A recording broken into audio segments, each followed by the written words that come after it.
You're standing in your yard, maybe watering plants, maybe just holding your coffee, not doing anything at all. Then it shows up. A hummingbird. Maybe the same one you've seen before. You're almost sure it is. It hovers 3 feet from your face, just long enough for you to freeze and look. Then it's gone. Not to the feeder, not to the flowers. It came to you. Looked at you. Left. Is that random? Probably not. And if it's happened more than once, you already feel that. Something in you already knows this isn't just a bird passing by. You just don't know why yet. Most people think the bird is checking the feeder or scanning for flowers near your head. It's not. Most people also think hummingbirds can't tell one person from another. That's not quite true either. By the end of this, you'll know exactly what that bird was actually doing, and whether it was checking your face or something else it remembered about you entirely. You'll also learn why scientists say this tiny creature is doing something close to impossible every single day without anyone noticing. Here's what science actually knows, and what's still just a good guess. I'll be honest about which is which, because most videos on this topic aren't. Hummingbirds look small. Simple, empty-headed even, a flicker of color that shows up, drinks something sweet, and disappears. They're not. For its size, a hummingbird is carrying almost double the brain power you are. Not double the brain, double the proportion. And that changes everything you're about to hear, because a huge part of that brain is built for one thing: memory. Hummingbirds have an unusually strong hippocampus, the part of the brain that stores locations and events. Bigger in them, relative to size, than in almost any other bird, including birds that are famous for being clever. They don't fly around hoping to stumble onto food. That would be a fatal way to live, given how much energy they burn just staying alive. Instead, they build an actual mental map. They remember every flower and feeder they visited, in what order, and how much nectar was left in each one. They remember which ones they already drained, and they won't come back until enough time has passed for the nectar to refill naturally. That means a hummingbird isn't just flying around your yard.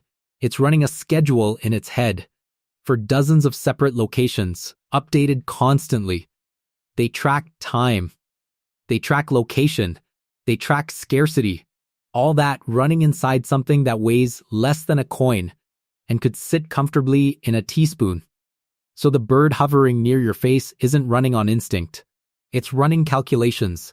Small, fast, constant calculations, all day, every day, just to survive until tomorrow.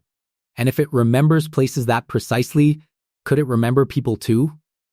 This part is proven, not guessed. Hummingbirds are frighteningly good with timing. In studies, they've returned to a feeder within minutes of when it's normally refilled, even after it sat empty for hours in between. Not checking randomly, the way you'd wander back to a vending machine hoping it got restocked. Showing up on a schedule. Your schedule.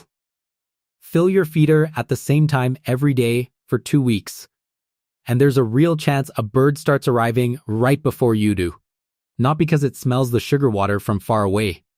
Because it learned your pattern, the same way you might learn what time your neighbor takes the trash out. Want to test it yourself? Fill your feeder at a consistent time for 2 weeks straight.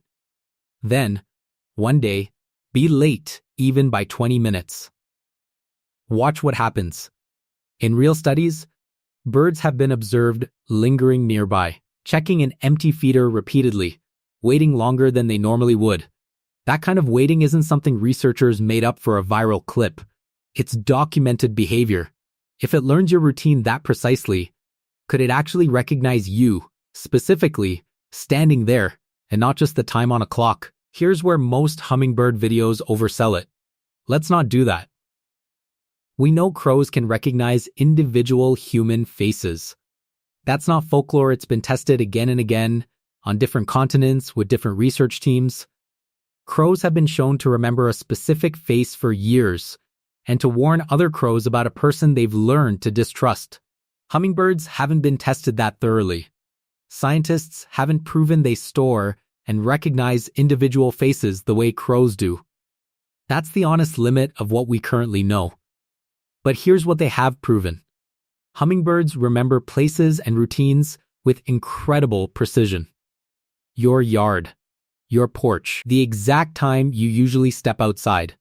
And critically, they act differently around strangers than they do around someone familiar, staying farther back, watching carefully, instead of coming close and hovering the way they might with you. So the honest version is this.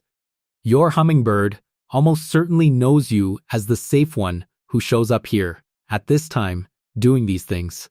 Whether it's reading your actual face the way a crow would, nobody's fully proven yet. It's possible. It just isn't confirmed. Either way, it already treats you differently than it treats a stranger. That alone is worth sitting with for a second. And it gets even wilder once you learn how far it traveled just to have the chance to learn who you are in the first place. This part isn't a guess. It's tracked, tagged, and confirmed by researchers who've followed these birds for years. Ruby-throated hummingbirds, the most common kind in eastern North America, migrate 1,500 to 2,000 miles round trip every single year. Many of them cross the Gulf of Mexico in one non-stop flight over open water. No islands to rest on, no boats to land on, nothing but ocean beneath them the entire time. Picture that. 500 plus miles, 18 to 20 hours in the air, nowhere to land, running purely on stored fat reserves it built up in the days before departure.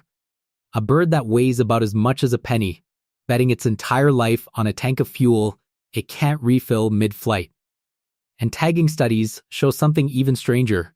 The same individual bird often returns to the same yard, the same feeder, even the same favorite perch on the same branch year after year. Not a similar-looking bird. The same one identified by leg bands, coming back to the exact coordinates it left the summer before. So that bird in front of your face might be the exact one that crossed an entire sea on fumes, survived, rebuilt its strength, and then used a memory from last summer to navigate back to this one specific yard again. Not just any yard. Yours. Its wings beat 50 to 80 times a second too fast for your eye to resolve individual beats, which is why they blur into that soft hum. Its heart can hit over 1,200 beats a minute in flight, faster than almost any other animal's heart on Earth. It can fly forward, backward, straight up, and hover in place with a precision that no drone built by humans has fully matched. Here's the part that matters. Hovering burns more energy, per gram of body weight, than almost anything else in the animal world. More costly, relative to size, than a cheetah at full sprint. More costly than a shark's fastest burst through water. It's one of the most metabolically expensive things any animal does. Right now, mid-hover, that bird could vanish in less than a blink. It has the reflexes and the muscle to be gone before you even register motion. Instead, it chooses to stay, hanging in the air in front of your face for 2 or 3 seconds, wings blurring, heart hammering, burning through calories it will need to replace within the hour. That's not free.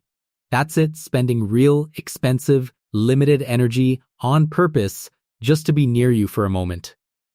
Hummingbirds aren't social. They don't flock, they don't share food willingly, and they don't tolerate crowding. But they are fiercely, almost obsessively territorial. A hummingbird that keeps returning to your yard usually treats it as its territory, a patch of land it considers its own, worth defending from other hummingbirds. It will chase off any rival that tries to use its feeder, sometimes diving at speeds that would injure a bird its size in a real collision. Those aerial dogfights you've probably seen near feeders. 2 blurs of color colliding and separating in midair? Not play. Real fights, over real resources, with real stakes. A strong hummingbird can defend territory up to a 1/4 acre wide, built entirely around the location of its best food source.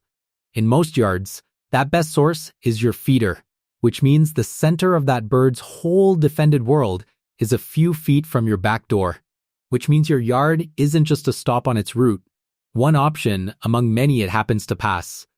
It might be the center of its entire world, the one place it's willing to fight for, day after day, for as long as it's alive.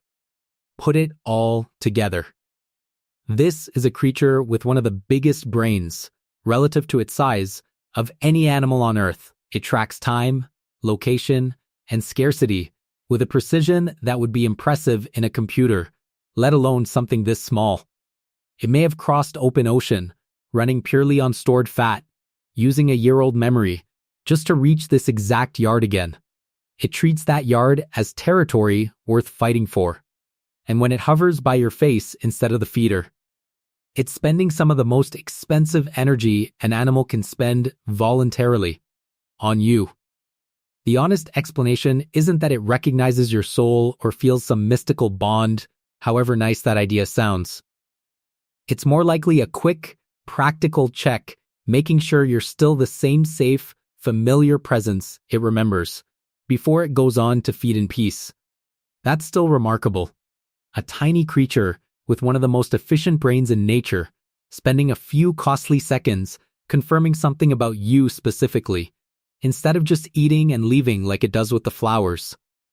Does it know you the way a person would know a friend? Science isn't sure yet, and anyone who tells you otherwise, with total confidence, is guessing. But next time one hovers in front of you, it probably isn't greeting you the way a dog would. It's confirming. Confirming that you're exactly where it remembered you'd be. Exactly who it remembered you to be. For something that weighs less than a coin, has flown further than most humans ever will in a single year, and is spending some of its most expensive energy just to check that's enough. That's more than enough. Has a hummingbird ever come back to the same spot in your yard, year after year, or hovered close enough to look you dead in the eye, just for a second before vanishing? That kind of repeat visit is usually the strongest sign that something more than random searching is going on, and now you know exactly why.